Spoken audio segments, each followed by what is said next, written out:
Dear students, in this video lecture, we are going to study the period in ancient Indian history when India came under attack of foreign empires, foreign powers. So basically, after the Mauryan dynasty ended, immediately India was under attack by foreign powers such as Greeks, Persians, and also tribes of Mongolia and China. So everybody got an opportunity to attack India because when Mauryan dynasty was ruling India, so India was very powerful. Nobody dared to attack India. But when the Mauryan dynasty was over, so this gave a opportunity, window of opportunity for foreign empires to establish themselves in India. So let us see how things unfolded.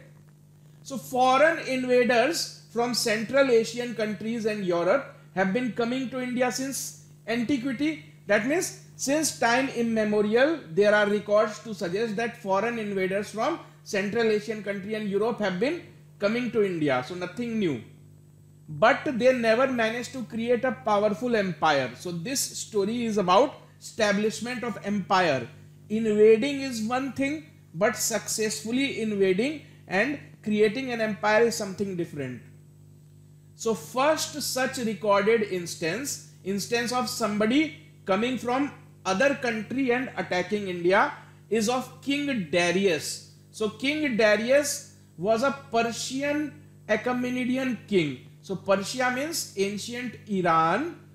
So he came from Iran and attacked Indus Valley in 535 BC, much before, even before Gautam Buddha.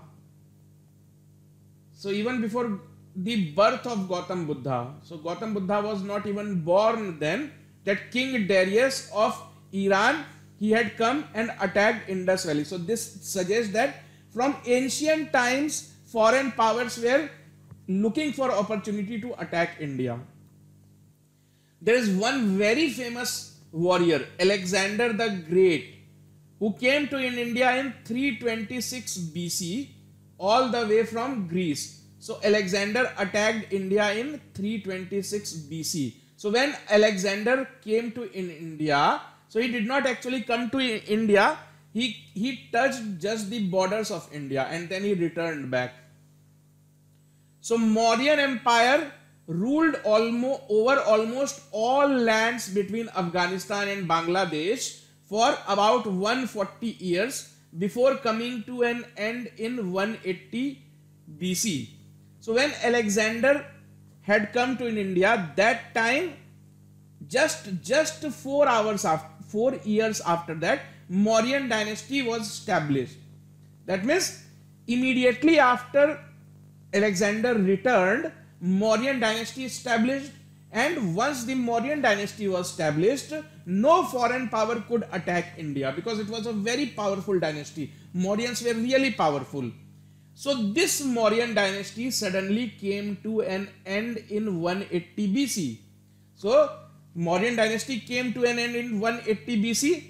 After the end of Mauryan Empire, the territory of empire was open for invasion. So once the Mauryans were gone, so the foreigners again looked for opportunity to attack India. They thought that now Mauryans are not there, nobody is going to stop us.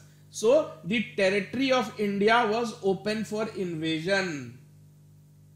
Core of the Mauryan Empire, that means Mauryan Empire was basically established around the Gangetic plains of UP, Bihar, also included Madhya Pradesh. So this core part was taken over by Indian dynasties, whereas the northwestern part of India was under attack by foreign powers from Persia and Greece. So you see, so Mauryan dynasty used to rule from borders of Afghanistan to modern day Bangladesh.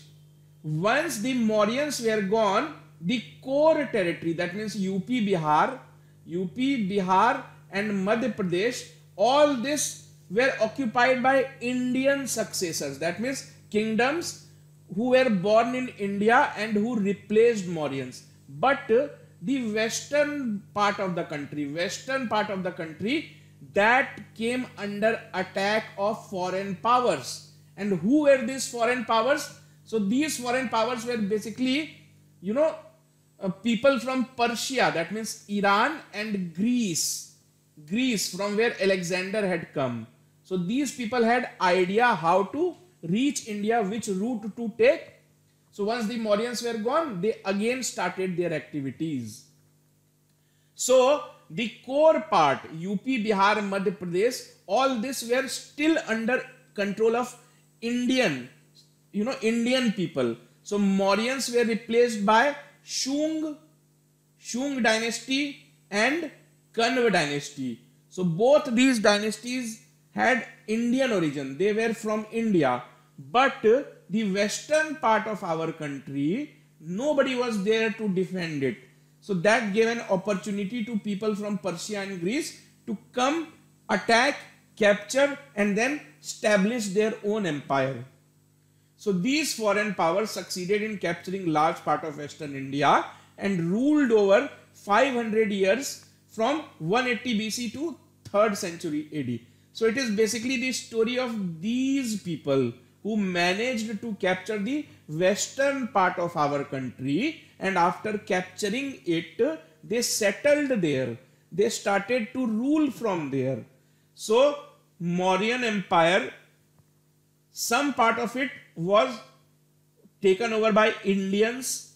The western part of it was taken over by foreigners. So it is the story of these foreigners that we are going to discuss. So there were 4 major foreign powers who managed to control the western part of our country for almost 300 years.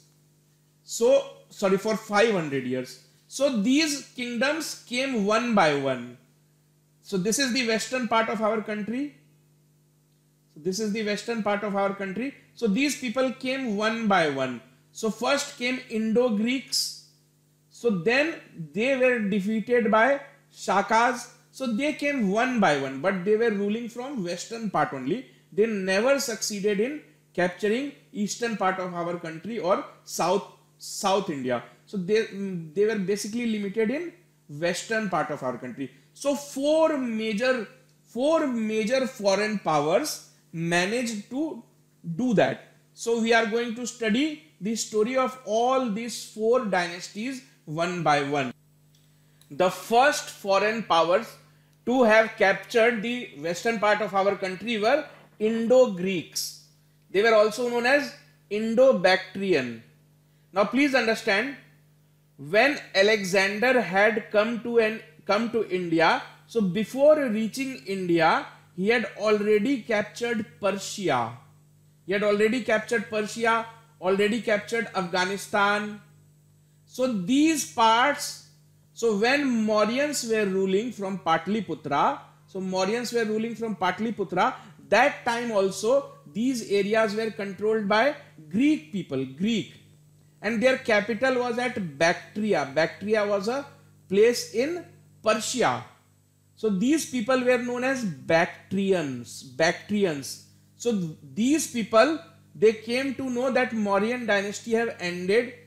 So the borders of India are weakly defended. So these people, they moved into India, and when they entered India, they were known as Indo-Greek or Indo-Bactrian. Why? Because their original home was Bactria. That's why they were already known as Bactrian. So once they become Indian, they are known as Indo-Bactrian. So now let's understand the history of these Indo-Greek dynasties. After the death of Alexander in 323 BC, the eastern regions of his empires, that means this was his total empire. So his eastern from his perspective, that means west part of our country was eastern part of his kingdom. So those parts were inherited by Seleucus Nicator. So Seleucus Nicator was a military general of Alexander, who after his death took control of these territories. Seleucus Nicator was defeated by Chandragupta Maurya in 305 BC. So Chandragupta Maurya was the founder of Mauryan dynasty. So Chandragupta Maurya, he was ruling from Patliputra. So he went and fought with Seleucus Nicator and defeated him. Seleucus Nicator was defeated, and this Indian territories which were held by Seleucus Nicator was freed. They were pushed back in Iran. They were pushed back to Persia and Afghanistan. So Chandragupta Maurya told them, go out of India. I am not going to allow you in India. Just go back to Persia. You rule from Persia, I have no problem. You rule from Afghanistan, I have no problem. But I am not going to allow you to rule from Indian soil. So Seleucus Nicator have to give up these territories. So these territories became part of Magad or Mauryan Empire. Seleucus signed a peace treaty. So he signed a peace treaty with Chandragupta, and Seleucus married his daughter to Chandragupta. So Seleucus, as a part of peace treaty, because he was defeated by Chandragupta Maurya, so as part of the treaty, to avoid future conflict, he married his daughter to Chandragupta. So they became relatives. And Seleucus sent his ambassador Megasthenes in his court at Patliputra, because Mauryans, their capital was Patliputra. So Seleucus now became relative of Chandragupta Maurya. So he sent his ambassador to the court of Patliputra so that friendly relations and diplomatic relations are maintained. So you can see that Mauryans and Greeks, they were friends. But when Ashok died, Ashok Maurya died. Ashok Maurya was the third Mauryan ruler. He is the greatest Mauryan ruler. So when he died, Greeks were still ruling from their capital of Bactria. So Greeks, they were still ruling here. And they had friendly relations with Mauryan people. But when Ashok Mauryan died, the Mauryan Empire began to disintegrate. The Mauryan Empire began to disintegrate just after his death, and the Greco-Bactrians under their king Demetrius invaded India in 180 BC.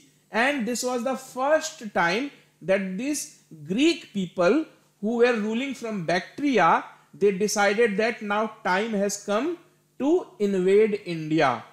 The first Greek king to do so was Demetrius. Remember his name. After Alexander, he is the guy who successfully invaded India.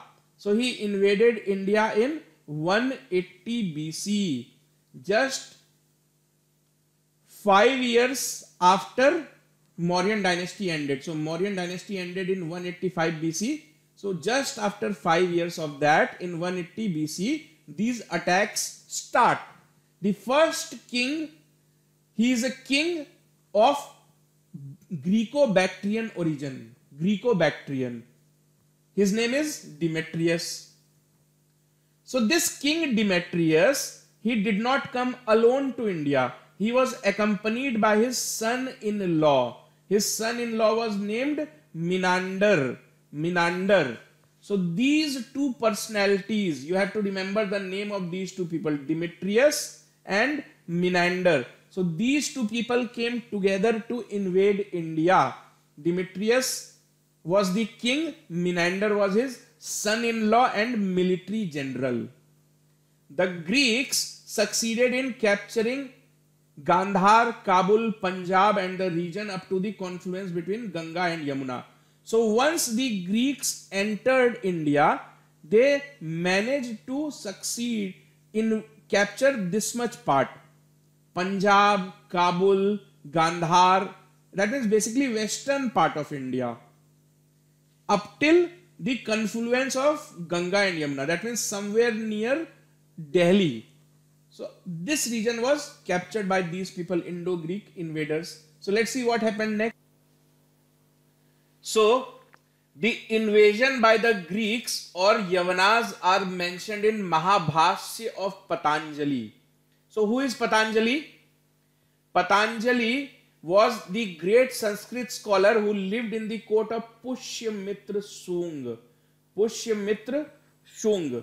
Now please understand, Mauryan dynasty was replaced by Pushyamitra Shung, but the western part was under attack by Greeks. So you can see that when Greeks were attacking India, Shungs were the master of Indian territories, or you can say that the responsibility to defend India was with Shung dynasty, because Shung dynasty has just come to the power, and this guy Patanjali was the court poet of Pushyamitra Shung. Pushyamitra Shung is the founder of Shung dynasty. So he witnessed firsthand. So this all was happening during Patanjali's lifetime. So Patanjali has written a book, Mahabhashya. In that book, all these things are recorded. So Greek invaders are known as Yavanas. So the term given to these invaders by Indian people was Yavanas. Fine. Menander. So I already told you that two prominent people are named. One is Demetrius, he is the king, and the other is Menander, his son-in-law, who is also his military general. So they both came to India, captured Kabul, captured Kandahar and Punjab. So they have already settled their foot in India. Remember that. Now Menander extended his rule up to Mathura. Now they are gradually expanding, entering deep into India. So Menander extended his rule up to Mathura, and from there attempted to capture Patliputra. So he thought that let me go deep inside into India, nobody is going to stop me.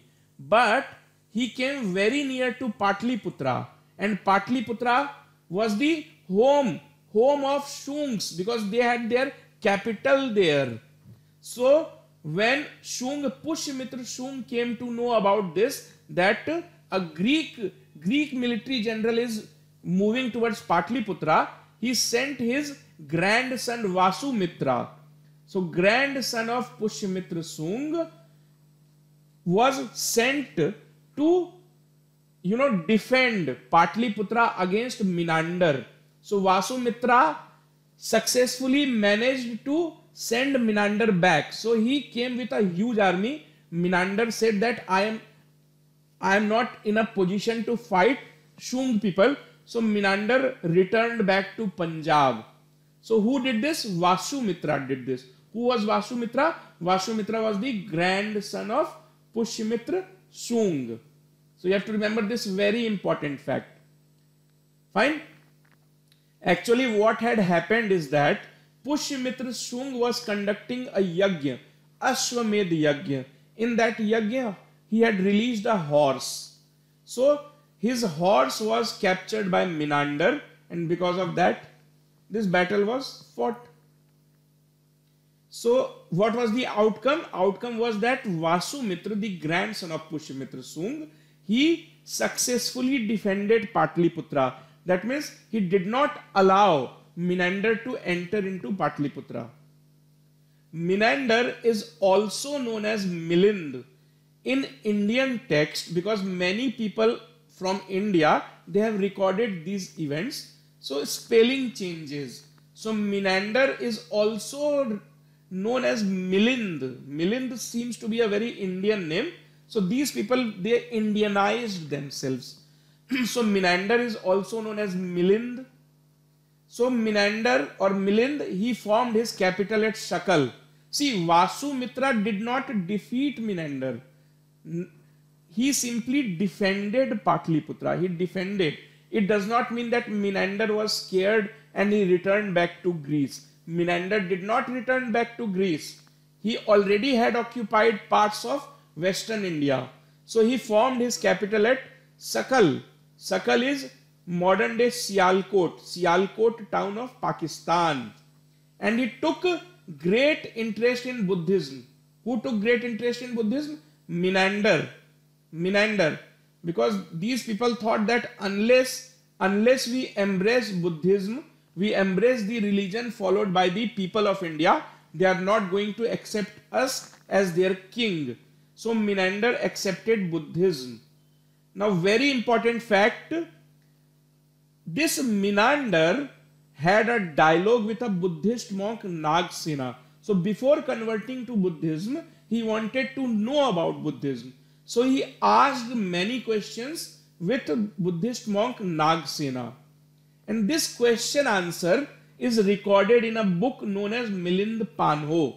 So Milind Panho literally means questions of Milind. So before converting to Buddhism, he met a Buddhist monk Nagsena. Please remember this name.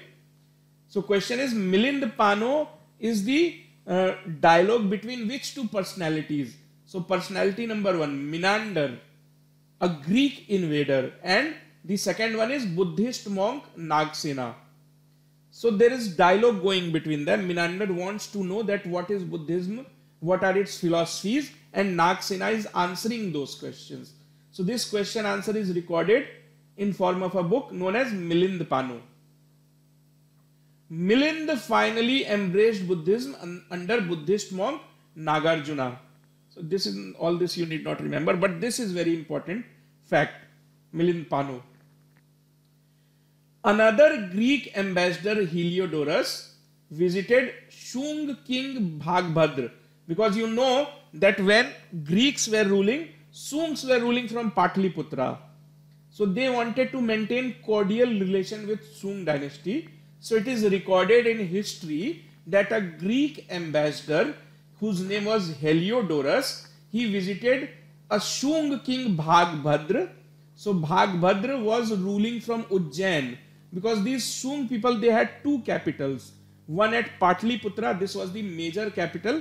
The other was regional capital at Ujjain, because they wanted to defend from the Greeks. So they have made two different capitals. So Greek ambassador Heliodorus came to Ujjain. That time Ujjain was ruled by Shung king Bhagbhadra. And what did Heliodorus do? He brought with him a pillar. So he had brought a pillar with him. He gifted that pillar to King Bhagbhadra, because King Bhagbhadra was a follower of Lord Vishnu. So the pillar that he gifted to him is dedicated to Lord Vishnu, and that pillar can be found today at Besnagar. So that pillar is still erected at Besnagar. Now this is very important fact, that Indo-Greeks were the first to issue gold coins in India. You have to remember this. So that was pretty much about Indo-Greek people. So after the death of Milind or Menander, Indo-Greek realm, that means territory, began to fragment and many small independent kingdoms arose. So gradually this Indo-Greeks who have settled in India and made their own kingdom, so that kingdom gradually began to disintegrate, and it was replaced by Indo-Scythians, also known as Shaka dynasty. The next people to come and settle into India were the Indo-Scythians, also known as Shaka dynasty. So let's see who these people were.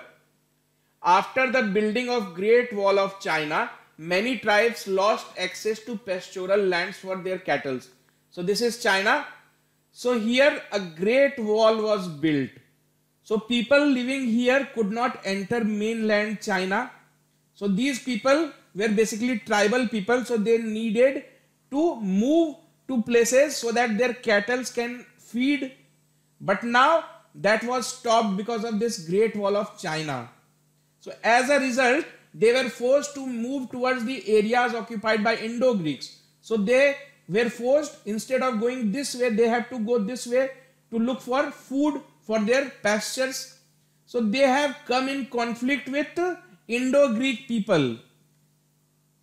So these tribes were known as Scythian tribes, and their original home was Mongolia, Ukraine and Kazakhstan. So these people were living in Mongolia, Ukraine and Kazakhstan. They used to go to mainland China, for some part of the year, but now that was not possible. So they have to move towards India.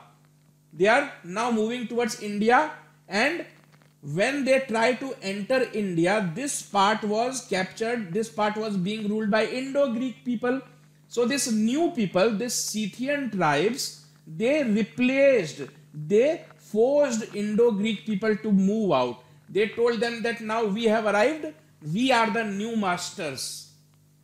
So Scythians who migrated to India are known as Indo-Scythians because they have come to India, they are Indian now, so Indo-Scythians. When they settled in India, they started to be referred to as Shaka. Like we saw that the Greeks were referred to as Yavanas. Similarly, this Indo-Scythian peoples, when they settled in India, the Indian public began to call them as Shaka, and hence they are also known as Shaka dynasty. The Shaka had an Indian kingdom larger than the Indo-Greeks. You can see this is the entire extent. The ancient Shakas in India had introduced satrap system of government. So like in today's India, the entire country is divided into states and union territories. Similarly, this Shaka people, they divided their kingdom into provinces. Each province was known as Kshatrap. So they divided their kingdom into provinces, and each province was held under you can say a governor who was known as Kshatrap. So under this system, the kingdom was divided into provinces, each under military governor known as Kshatrap. So this is what Kshatrap system was. So this way, two different satraps were created, many satraps were created, but the most important satrap was Western Satrap.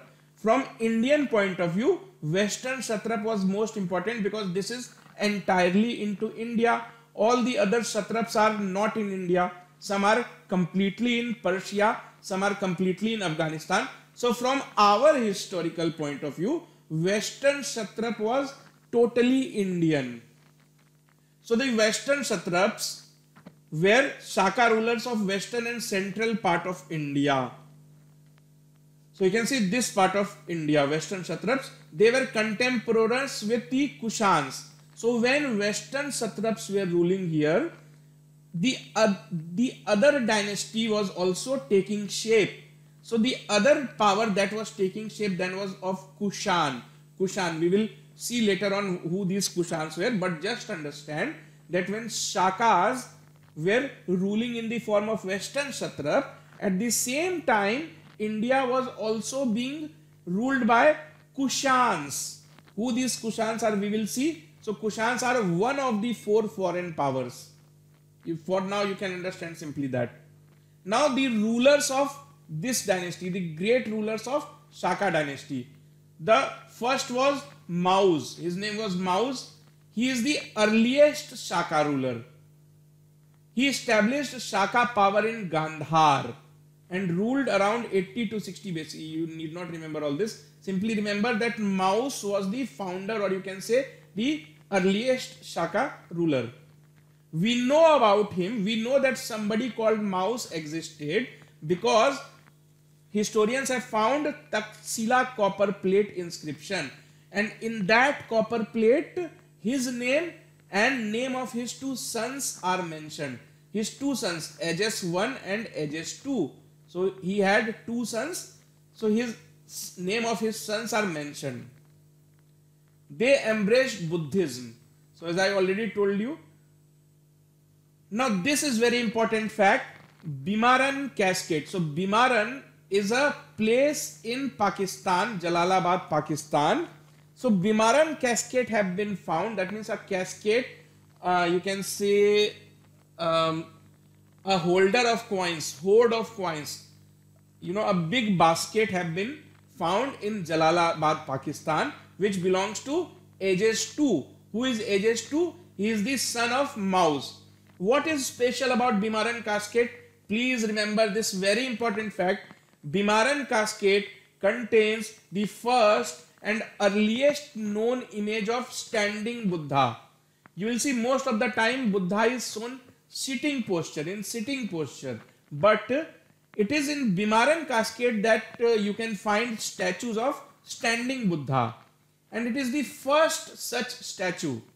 So you can say, who were the people who introduced the culture of building standing statues of Buddha? They were Shakas. Shakas. So this question had been asked once. The next important ruler was Chasthana. So he was the Shaka ruler of Western Kshatraps who ruled over Ujjain. Ptolemy mentions him as Theosthenes or Testhenes. Who was Ptolemy? He was a Greek philosopher or Greek historian. So you need not remember much facts from here. Just remember that there was somebody known as Chasthana. He belonged to Western Kshatraps, and his name is recorded by Ptolemy, who was an ancient Greek historian. The next important ruler was Rudradaman. So who was Rudradaman? He is considered to be the greatest of Shaka ruler. He also belonged to Western Kshatrap dynasty. He was the grandson of Chasthana. Who was Chasthana? He was also the ruler of Western Kshatrap dynasty. So Rudradaman is the grandson of Chasthana. So basically, Chasthana is said to be the founder of Western Kshatrapis. So you can see, if you ever get a question, who founded Western Kshatrapis? Founding Western Kshatrapi means when initially these people have settled into India, they were mostly located in western part of India. But gradually they moved and occupied parts such as Malwa and Gujarat. So later on, they formed Western Kshatrap. So credit of formation of Western Kshatrap is given to Chasthana. And Rudradaman was the grandson of Chasthana. Rudradaman's kingdom included Konkan, that means Goa, Narmada Valley. Even Narmada Valley means Madhya Pradesh, Telangana, all that region. Kathiawad, Gujarat, and Malwa. This is very important. He conducted the repair work of Sudarshan Lake at Kathiawar. What is so special about Sudarshan Lake? So this lake is the most famous ancient lake, man-made lake of India. This was made by Chandragupta Maurya. Chandragupta Maurya. So this is major fact that it was Rudradaman I, which Shaka ruler? Rudradaman I, who conducted the repair work of Sudarshan Lake. So Rudradaman married a Hindu woman and had converted to Hinduism. So he married a Hindu woman and converted to Hinduism. So all these people, they were trying to Indianize themselves. They were foreigners, but they wanted to become as much Indian as possible. So they started marrying Indian, Indian families, marrying into Indian families. So he married a Hindu woman and converted to Hinduism. He maintained marital relationships with Satavahanas. So you see, all these, they are successors of Maurya. So Mauryan dynasty was replaced by Shung. Shungs ruled for, let's say, almost 100 years. Then came Kanv. Kanvs ruled for hardly 40 years. And then came Satavahanas. So these foreign invaders, they were ruling one western part of our country, whereas the remaining part was governed one by one by these Indian dynasties. So he maintained marital relationships with Satavahanas. Who maintained? Rudradaman I. Vasishti Putra Satkarni was his son-in-law. That means Vasishti Putra Satkarni was a ruler of Satvahana dynasty. So he was son-in-law of Rudradaman. So this shows that they maintained marital relationships. But even after establishing marital statusship, they still continued to fight. They fought numerous wars with each other. Son-in-law and father-in-law, they used to fight. He regained through conquest most of the territories previously under Nahapana. So before Rudradaman came to power, there was there was a Shaka ruler known as Nahapana. So Nahapana was his ancestor. You can say that Rudra Daman was the descendant of Nahapana.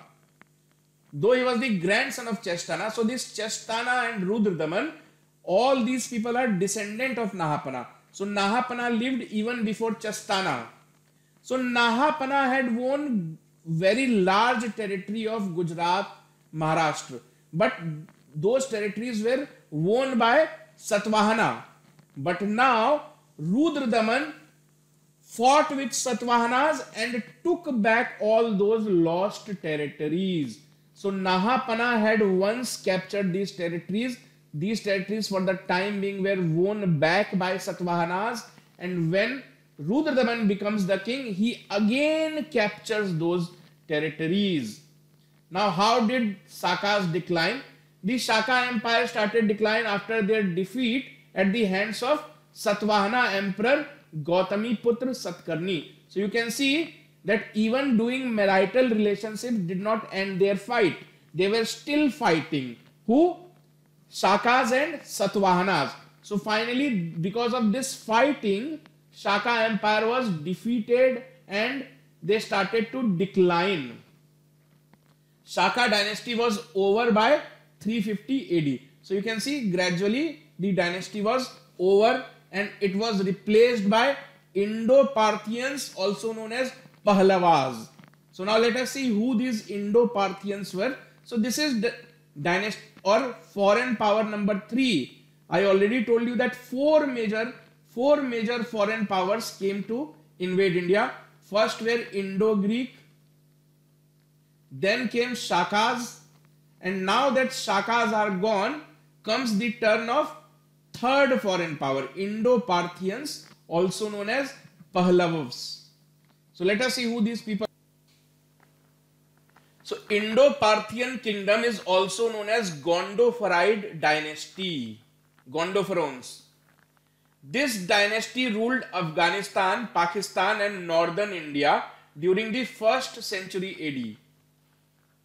Parthians were some Iranian tribes, and in this tribe the kings assumed the title Gondopharos. That's why it is known as Gondopharid dynasty. So these people, they had come from Iran. First came Greeks, fine. Then who came? Then came Shakas, and Shakas have come from Mongolia, Uzbekistan, and now came Parthians. So Parthians were Iranian tribes. Gondophares I seems to be the first ruler. So the only important piece of information that you need to remember from this dynasty is the ruler. The name of the ruler was Gondophares, because all the rulers took the same title, Gondophares.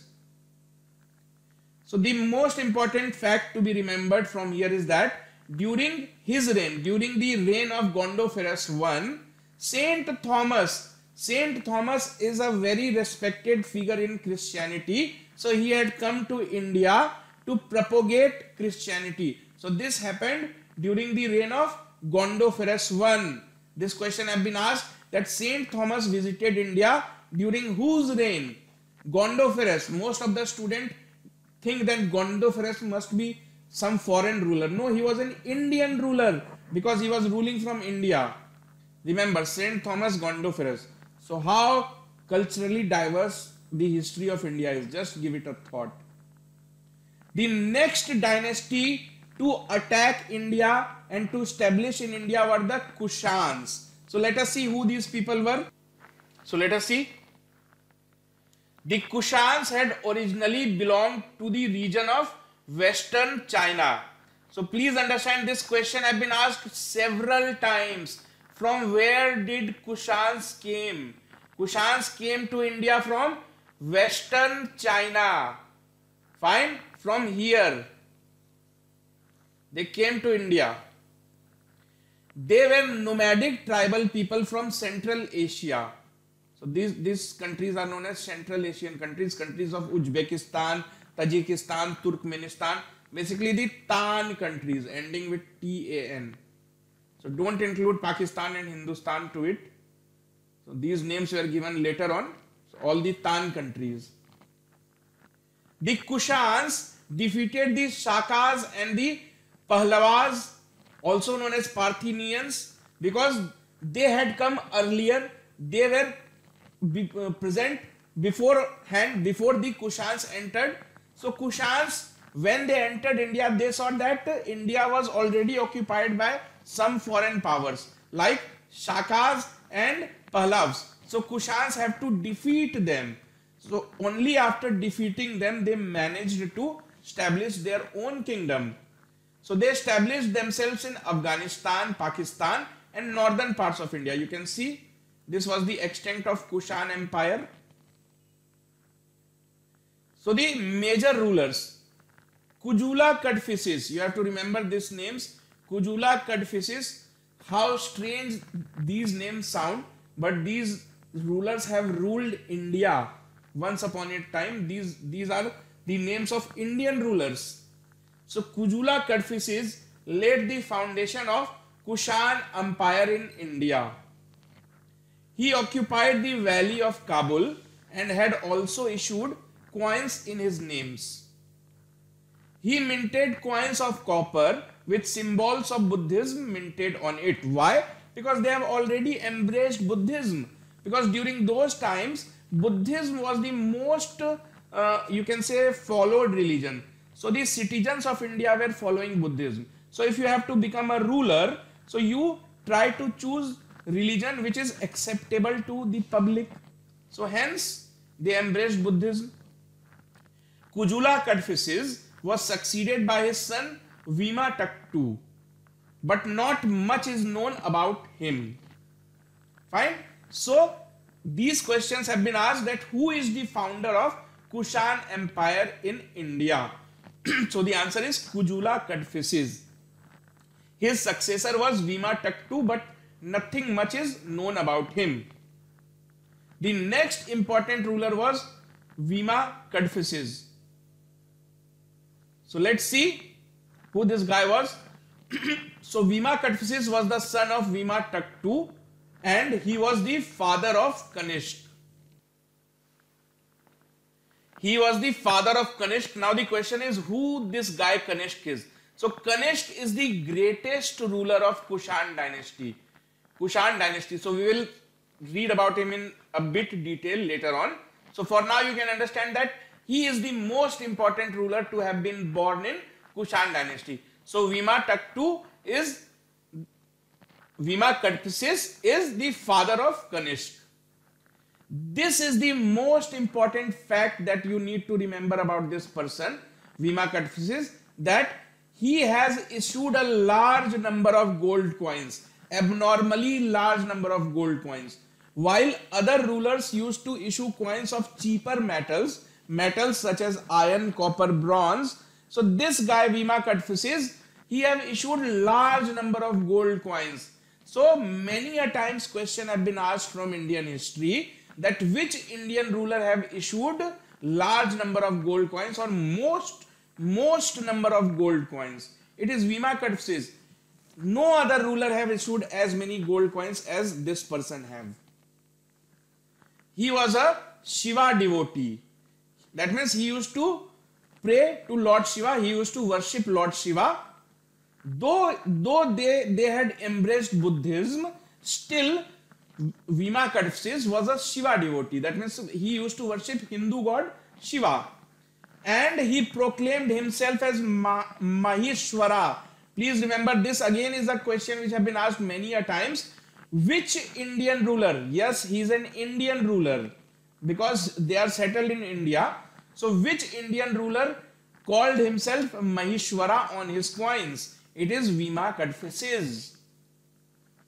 A large number of Roman gold coins found from this era indicate the prosperity of India at that time and also the growing trade with the Romans.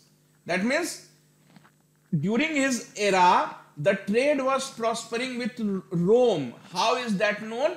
Because Roman coins made in Rome are found in areas which was governed by Vima Kadphises.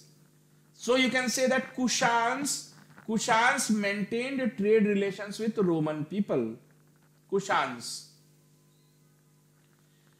He conquered Gandhar from the Parthians and further spread the kingdom to east of Indus till Mathura. Vimakadpsis. Next important ruler was Kanishk. He is the most important ruler of this dynasty. He was the son of Vimakadpsis. He is considered to be the greatest Kushan king and also the great king of ancient India. His kingdom included Afghanistan, Sindh, Punjab, Kashmir, Magad, Malwa, Banaras, Bengal, Tibet and China. So you see, he was a very great ruler. Can you see the extent of his empire? From Afghanistan, China, Sindh, Punjab, Kashmir. That's why he is not only a great ruler of Kushan dynasty, but in overall, he is considered to be one of the greatest king India has ever seen. His main capital was Peshawar, and at that time Peshawar was known as Purushpura. He was the founder of Shaka era. See, don't confuse with Shaka dynasty. He is just the founder of Shaka era. What is meant by this? So these Kushan people, they were fighting with Shaka people. So Kanishk completely defeated the Shakas. And started a new era. So he sat on the throne. He became the king in 78 AD. And when he became the king, to commemorate that or to mark the turn of events, he said that from today onwards, a new chapter is going to begin. That means from today onwards, a new era begins. New era means you have to maintain a completely different calendar. So Kanishk said that from today onwards, a new era starts. That means from today we are going to start new date keeping. So he introduced a new calendar known as Shak calendar. Shak. So question is very many times asked that who introduced Shaka era? So Kanishk. Many students get confused that Shaka era means some Shaka king must have done it. No. This Shaka and this Shaka are two different things. These are variations of spelling, coincidence. So Shaka era, Shaka calendar introduced by Kanishk. What is difference? See, Roman calendar begins from January, ends in December. But this Shaka calendar, it uses Indian months like Vasant, Vasant and all that, Indian version of calendar. So it is this calendar which was prepared by Kanishk, which is still used as the national calendar of India. So question is, national calendar of India is based on, so it is based on Shaka calendar. And who proposed Shaka calendar? Kanishk. Kanishk patronized Buddhism. After the capture of Patliputra, he is said to have taken away the Buddhist monk Ashwaghosh with him to Peshawar, because his capital was at Peshawar or Purushpura. So he went to Patliputra, captured Patliputra, and from Patliputra he carried back a Buddhist monk known as Ashwaghosh, Buddhist scholar Ashwaghosh, to Peshawar. He controlled the famous Silk Route in Central Asia. Why? Because parts of Afghanistan, China, Kashmir, all this were under his control. So Silk Route was basically a route used for trade in ancient times. So this route extended from China to, you can say, up till Europe. Central Asian countries bordering Europe. So this route was now controlled by Kanishk. He was also a patron of art and architecture. The Gandhara and Mathura school of art flourished under him. So this Kanishk, he was a great patron of art, and please remember this fact, when Kanishk was ruling, So art touched a great height. Two different school of arts, Gandhara and Mathura. So Gandhar in modern day Pakistan, Mathura in modern day Uttar Pradesh. So these two became centers of art. Centers of art means, people used to study how to make statues, how to make paintings. So that is known as school of art. So this statue that you see, this is the statue of Kanishk himself, and this statue has been found at Mathura. So you can remember that Gandhara and Mathura school of art belong to Kanishk, the time period of Kanishk. So at Mathura, headless statue of Kanishk depicting him as a warrior have been found. Now Kanishk and Buddhism. So another great event of Kanishk life is that he convened the 4th Buddhist council at Kundalwan in Srinagar, because Kashmir was under his control. So 4th Buddhist council under the presidency of Vasumitra. So Vasumitra was the head monk.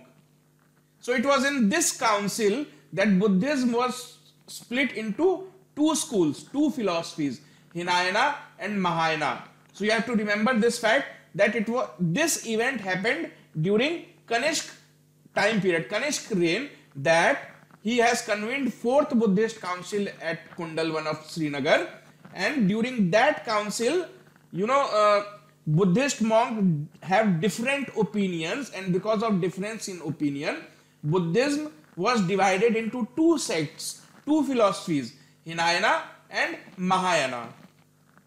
Kanishk's court was adorned by great scholars. So two of the such great scholars that you have to remember are, first is Ashwaghosh. Who was Ashwaghosh? He was a Buddhist scholar whom Kanishk have taken to Purushpur or Peshawar from Patliputra. So he used to live in Patliputra. When Kanishk attacked Patliputra, he took Ashwaghosh with him. He was impressed by his knowledge and he took him to his capital city of Peshawar. So who was Ashwaghosh? He was a Buddhist scholar who wrote Buddha Charitra. Buddha Charitra. What is Buddha Charitra? It is the biography of Gautam Buddha, Lord Buddha. The another important scholar that you have to know about is Charak. Charak is known as the father of Ayurveda. So Charak was the court physician. He was the court physician of Kanishk, and he is known as father of Ayurveda. Very important fact. And he also wrote a book on medicine known as Charak Samhita. So Charak is his name, Samhita. So memoirs of Charak or learnings of Charak.